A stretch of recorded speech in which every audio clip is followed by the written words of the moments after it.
In the Sahara Desert, there stands a strange monument marking the place where once the most isolated tree in the world stood.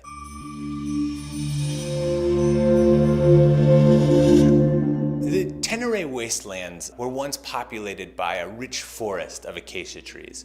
By the 20th century, all but one had been wiped out. The story of the last tree of Ténéré is short, sad, and stupid.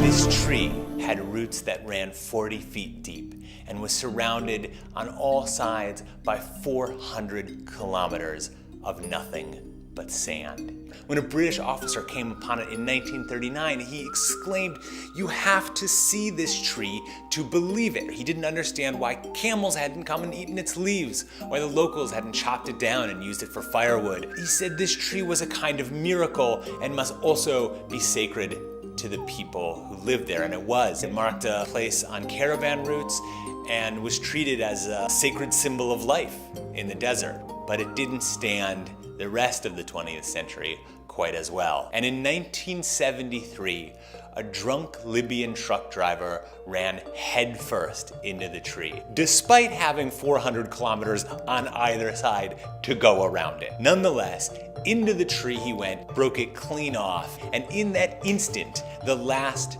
tree of Ténéré was no more. Once called the most remote tree in the world, it still managed to be hit by a drunk driver.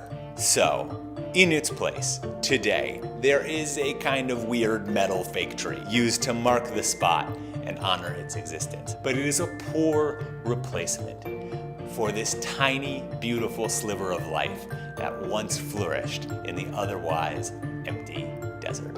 Subscribe here and watch more videos here. Can you freaking imagine driving across the desert and hitting literally the only thing you could hit?